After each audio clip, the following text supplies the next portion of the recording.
Welcome to Khan's Crop Academy. Good morning, student.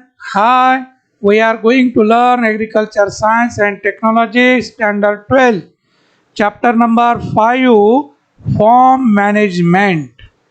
In previous lecture, explain the budget and farm input, recurring input and non-recurring input. This point can be explained. विद्यार्थी मित्रांनो, lecture number 7 मध्ये आपण form budget आणि form input याबद्दल सविस्तर माहिती सांगितलेली आहे आणि फारच इंटरेस्टनं आपण लेक्चर नंबर 7 कंप्लीट केलेला आहे.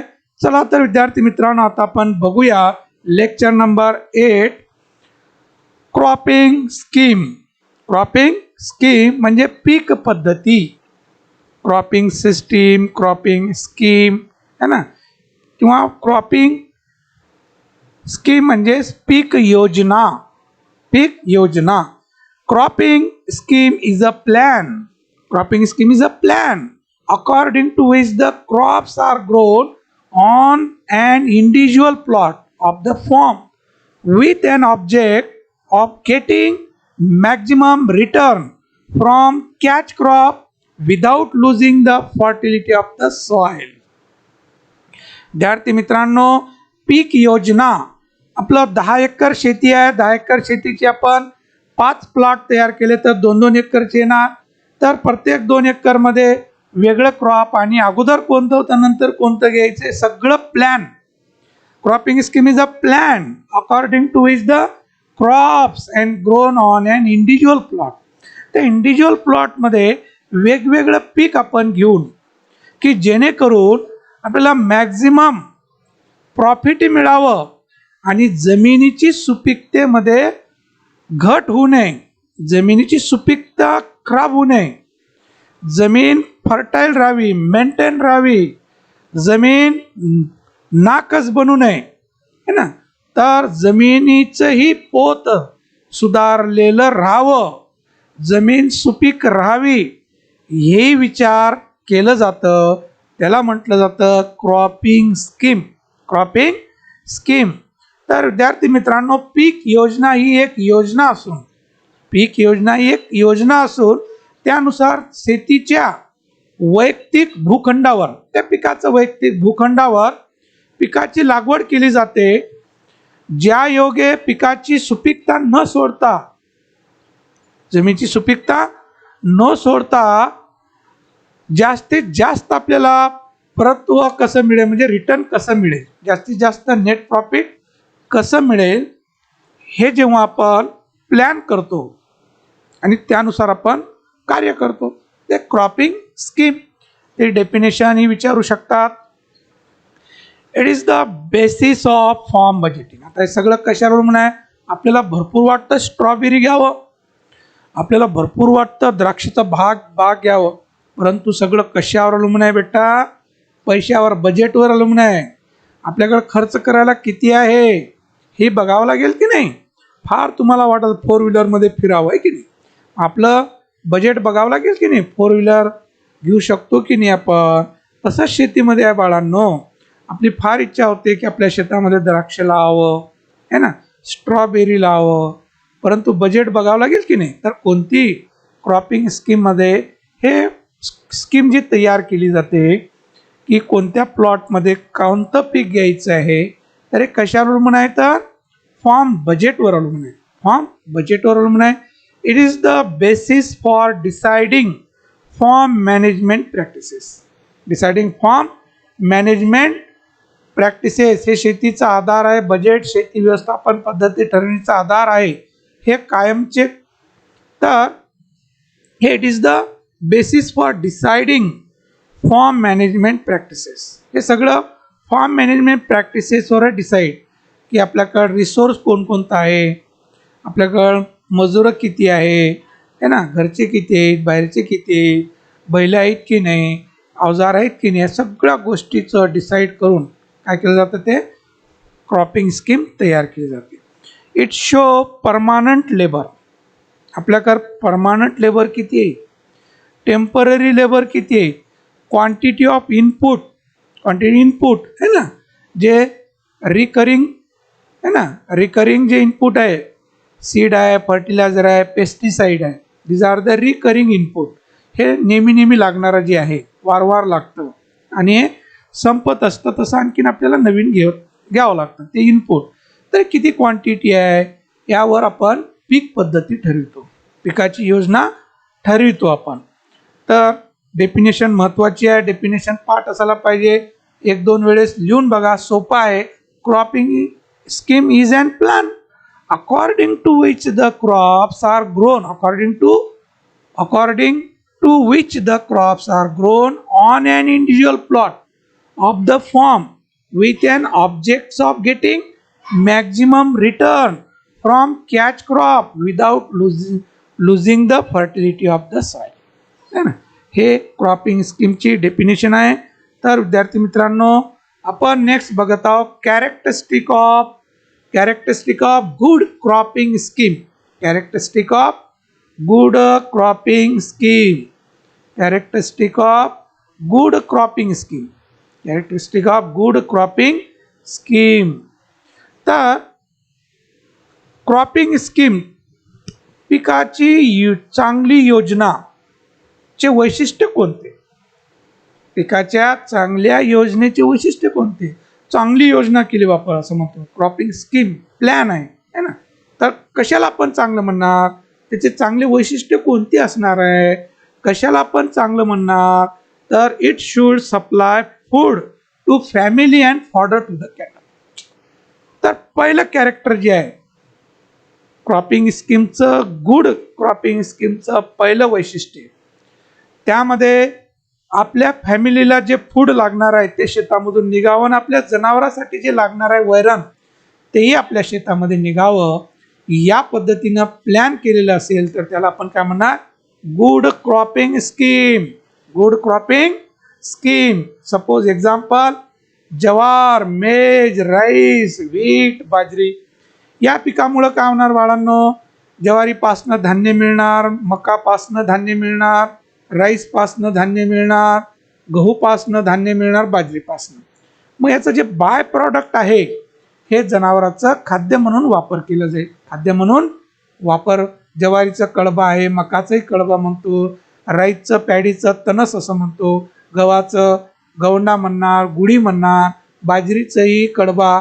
तर हे जनावरांचं उत्कृष्ट वैरण म्हणून वापरलं जातं. म्हणजे दोघांचंही भागलं, आपणही जगतो धान्य खाऊन, जनावरांनाही वर्षभर ते बाय प्रॉडक्ट त्याचं आपल्याला मिळत राहतं. हे पहिलं character. Next, it should give cash income to the farmer. Cash income to the farmer, त्यातून रोखीची कमाई मिळाला पाहिजे है ना.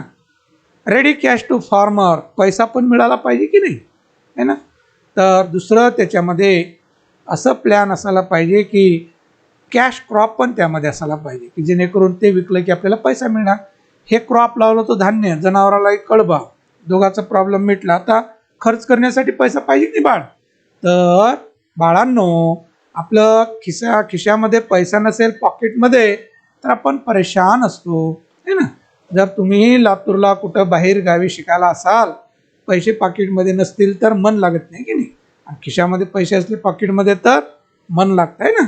तसंच शेतकऱ्यांचं आहे बाळांनो. शेतकऱ्यांच्याही जवळ पैसा असेल तर डोकं चालतं असं म्हणतो आपण है ना. ज्यांच्याकडे पैसा आहे त्याचं डोकं चालतं असं म्हणतो की नाही. तर जे काही मनी आहेत ते फार उपयुक्त आहेत आणि ते प्रॅक्टिकली मनी तयार केले आहेत बाळांना. देन नेक्स्ट, आता कॅश क्रॉपमध्ये शुगर केन आहे, कॉटन आहे, टोबॅको आहे, चिली आहे, पोटॅटो आहे. हे पिकं घेतल्यामुळं आपल्याला डायरेक्ट पैसा मिळतं. घरी खाण्यासाठी किंवा जनावराला खाण्यासाठी ठेवणार का आपण नाही. Follow proper crop rotation. Follow proper crop rotation in field. पिकाची फेरपालट करणं तेवढंच महत्त्वाचं आहे.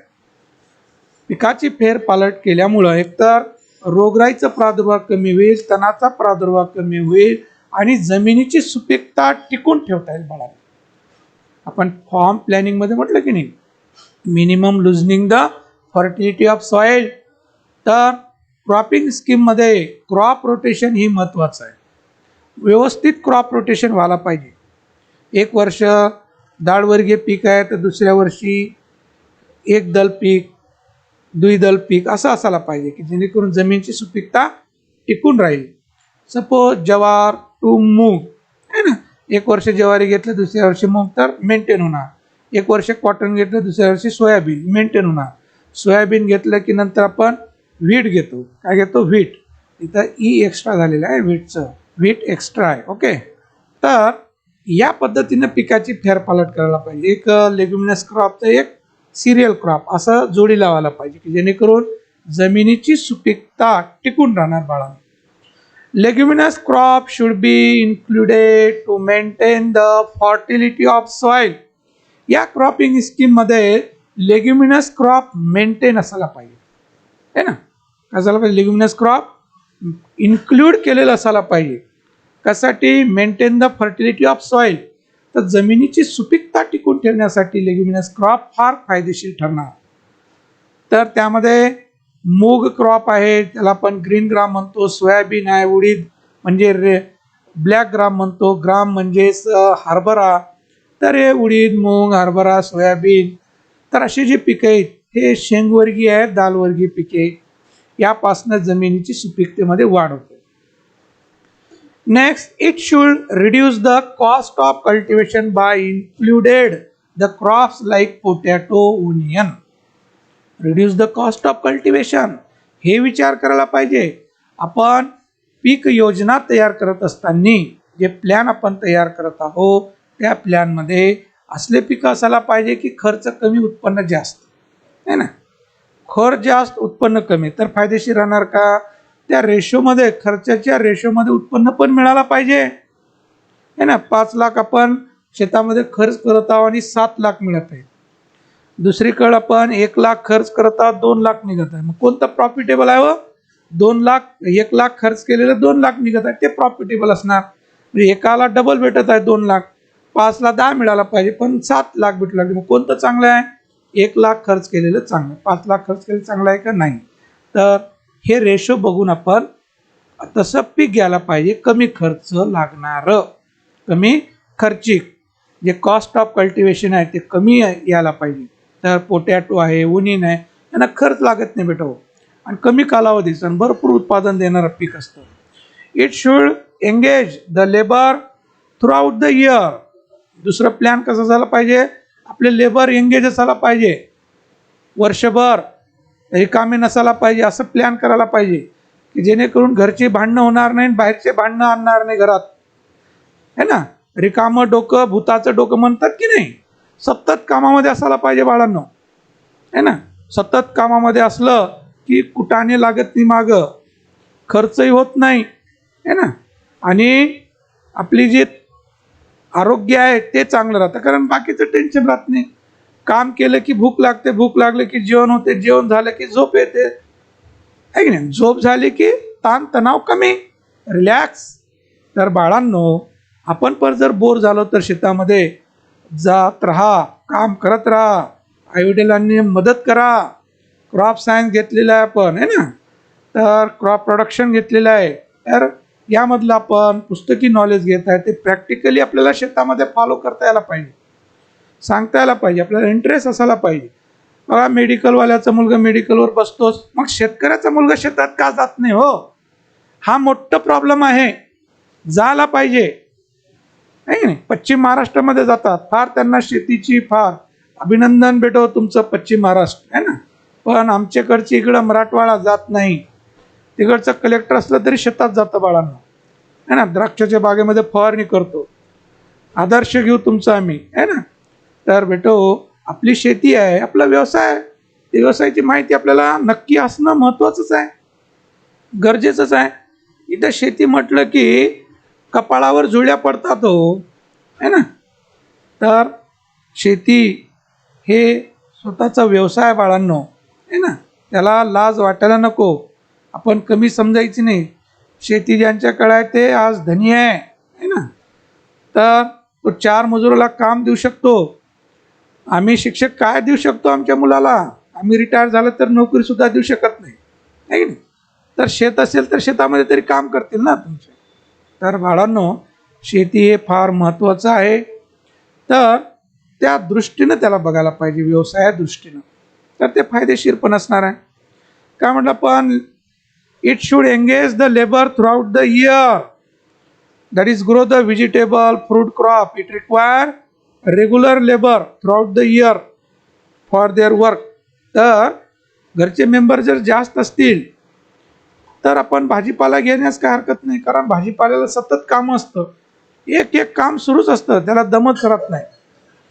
तर अशा वेळेस आपण भाजीपालाही घ्यायला पाहिजे. Next, it should give flow of cash throughout the year, है ना. मग नंतर बाळांनो, आपण जर कॅश क्रॉपच घेतलं तर काय होतं बाळांनो, की एकदाच पैसा येतो आणि बाकीच्या वेळेस पैसा मिळत नाही. मग खिशात पैसा नसेल, पॉकेटमध्ये पैसा नसेल, डोकं चालत नाही. मग त्यासाठी असलंही पीक ठेवायला पाहिजे की सतत पैसा मिळेल आणि त्यापासून आपल्याला घर खर्च चालणार, है ना. घर खर्च करायलाही भरपूर लागत असतं बेटा. तर व्हेजिटेबल क्रॉप हे सतत पैसा देणार असतं. Next, it should maintain fertility of soil by grow green manure crop like sunhemp. तर जर आपण लेग्युमिनस क्रॉप वगैरे घेत नसाल किंवा आपण फळझाड घेतलेली असतील, त्यामध्ये जमिनीची सुपीकता टिकून ठेवायची असेल किंवा जमिनीची फर्टिलिटी डेव्हलप करायची असेल तर आपण ग्रीन मॅन्युअर क्रॉप घ्यायला पाहिजे. ग्रीन मॅन्युअर क्रॉप घ्यायला पाहिजे. हिरवळीचे खते त्यामध्ये आंतरपीक म्हणून घ्यायला पाहिजे. संत्र्यामध्ये, आंब्यामध्ये जे काही फळझाड आहेत त्याच्यामध्ये पीक घ्यायला पाहिजे. It should be helpful in improving the standard living of farmer. तर असं प्लॅन करायला पाहिजे की जेणेकरून आपण जीवनमान उंचावला पाहिजे. शेतकऱ्यांचे जीवनमान उंचावण्यासाठी उपयुक्त ठरेल, है ना, की असं क्रॉपिंग स्कीम तयार करायला पाहिजे की शेवटी आपलं नेट प्रॉफिट वाढायला पाहिजे पीक पद्धत घेतल्यामुळं आणि शेतकऱ्याचं जीवनमान उंचावला पाहिजे, असं प्लॅन करायला पाहिजे. तर असं प्लॅन असेल तर त्याला आपण काय म्हणणार, characteristic of good cropping scheme. हे 3 ते 4 मार्काला विचारू शकतात, नाही नाही. Characteristic of good cropping scheme फार सोपं आहे, है ना. किती सोपं करून दिलेलं आहे, उदाहरणासहित दिलेलं आहे. हां, तर व्यवस्थित लिहा आणि लिहून रीडिंग करा बाळांनो. नेक्स्ट बघूया आपण, point to be consider while selecting of crop in area under cropping scheme, है ना. काय म्हटलं आपण, point to be consider while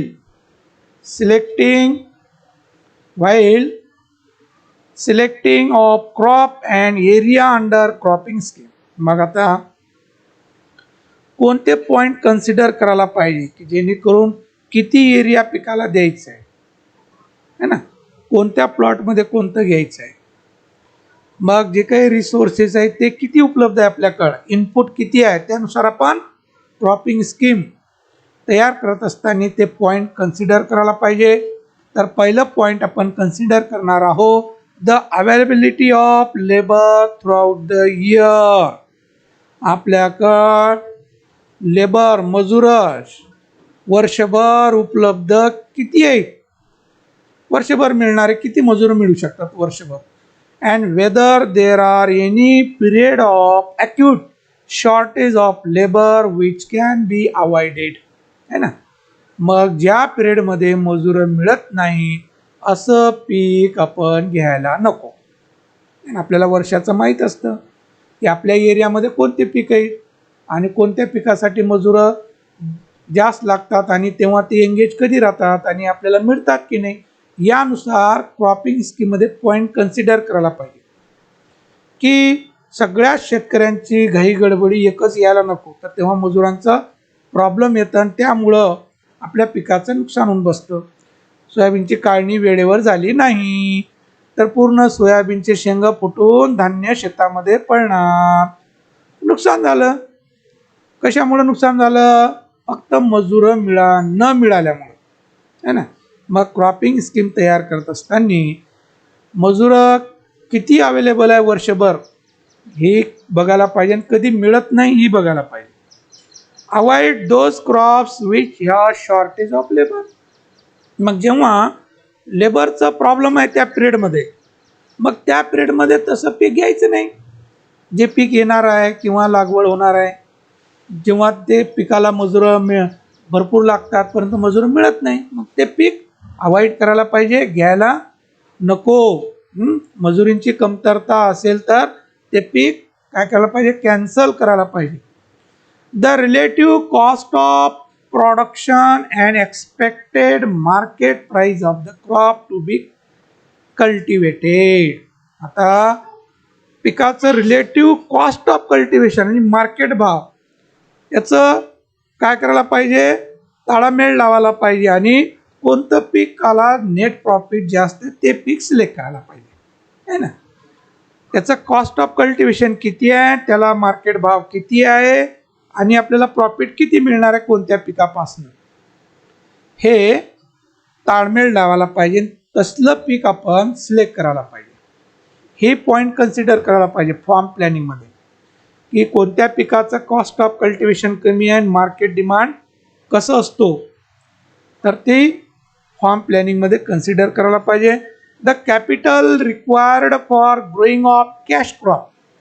मग कॅश क्रॉप घेताना आपलं कॅपिटल रिक्वायर्ड किती आहे है ना, रोखीच्या वाढीसाठी आवश्यक भांडवल किती आहे है ना, रोखीच्या वाढीसाठी आवश्यक भांडवल किती आहे है ना. रोखी कॅश क्रॉप है ना, एकदम पैसा मिळून देणारं जे पीक आहे त्याला भांडवल किती लागतं हे बघणं महत्त्वाचं आहे ना. हां, तर बजेट किती आपण अगोदर सांगितलं, पीक पद्धती आहे बजेटवर अवलंबून आहे कोणतं पीक घ्यायचं. तर कॅश क्रॉपला जास्त खर्च येतं तसं बजेट आहे की नाही हे आपण कन्सिडर करायला पाहिजे. Requirement for other form enterprises like dairy, poultry etcetera.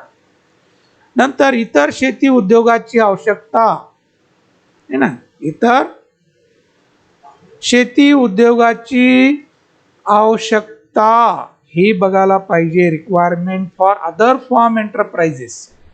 आपण इतर एंटरप्राइजेस करू शकतो, डेअरी फार्म आहे, पोल्ट्री फार्म आहे, पीक फार्म आहे, इमू पालन आहे ना, काय काय फॉर्म आहेत भरपूर आहे, डेअरी फार्म आहे है ना. तर असे हे फॉर्म आपण त्यालाही वेळ मिळेल का आणि त्याचं ते पॉईंट कन्सिडर करायला पाहिजे की आपण कोणते पीक घेत आहोत, त्याचा बाय प्रॉडक्ट या पशुखाद्य वगैरे करण्यासाठी मदत होईल का. मग पोल्ट्री फार्म उघडलेलं बरं आहे, आपल्याच शेतामध्ये काय होणार आहे, त्याचं पोल्ट्री फीड तयार होणार आहे आणि ते फीड आपणच तयार करत असल्या कारणाने पोल्ट्री फार्म उघडायला काही हरकत नाही. हे पॉईंट कन्सिडर करायला पाहिजे क्रॉपिंग स्कीममध्ये. Next, availability of storage, transport and marketing facility है ना. नंतर पेरिशेबल प्रोड्यूस. आता जे नाशवंत जे पिकं असतात है ना, लवकर त्यांना मार्केटमध्ये सप्लाय करावं लागतं है ना. तर असले जे पिकं आहेत ते पिकासाठी इझिली ट्रान्सपोर्टेशन फॅसिलिटी आहे की नाही. पेरिशेबल म्हणजेच नाशवंत है ना, नाशवंत उत्पादनासाठी साठवण, वाहतूक आणि बाजार सुविधाची उपलब्धता आहे की नाही हे बघणं महत्त्वाचं आहे. Next, the cropping plans adopted on the neighbouring farm. मग क्रॉपिंग प्लॅन अडॉप्ट करत असताना नेबरिंग फार्म शेजारचाही आपण विचार करायला पाहिजे. शेजारील शेतात पिके घेण्याची योजना काय त्याचा विचार करायला पाहिजे. जर त्यांनी आपण टमाटे म्हणजेच आपल्याला डेली एक गाडी भरता येते आणि लॉंग मार्केटमध्ये सप्लाय करता येते है ना, एकमेकाला कोऑपरेट असंही विचार करायला पाहिजे. आणि दोघांची सेम क्रॉप असले तर आपल्याला मशिनरी वगैरे आणून आपल्याला कामही करता येईल, एक्सपर्ट लेबर आणून आपल्याला दोघांचंही काम करता येईल. तर हे आणि औषधी दोघाला एकच चालणार. 5 लिटरचं औषध आणलं की दोघालाही कामाला येणार. तर लार्ज क्वांटिटीमध्ये घेतल्यानंतर प्राईस कमी असते तर दोघांचाही फायदा होणार. तर तेही आपण इन्क्लूड करायला पाहिजे. Next, utilise land. Utilise land 70 to 75% of farm for kharif crop and remaining 25 to 30% area is to be utilized for rabi crops under rainfed region.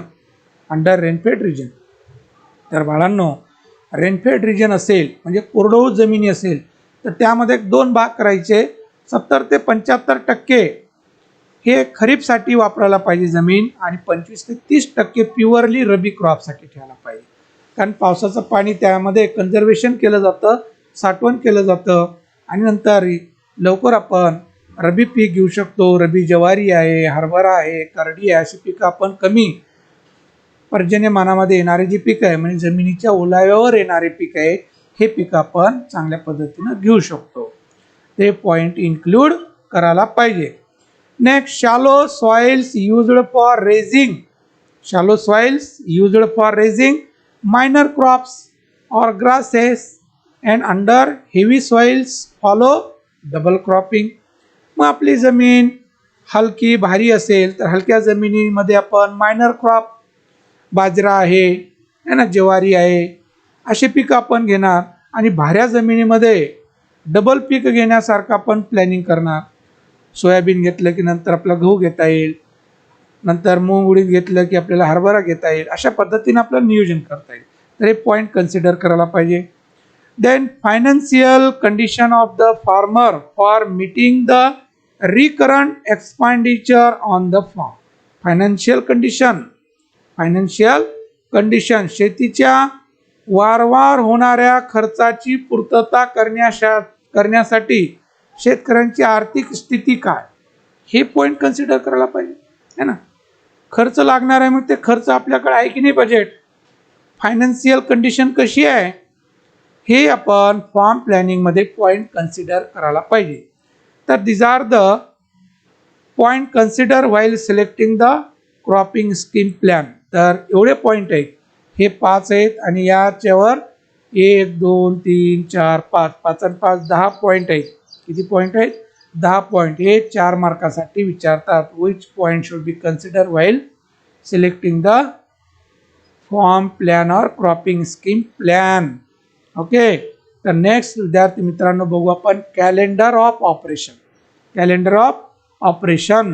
तर कॅलेंडर ऑपरेशन ही शेती व्यवसायामधलं फार महत्त्वाचं भाग आहे. फार महत्त्वाचं भाग आहे calendar of operation. Calendar operation definition: it is a tabular information.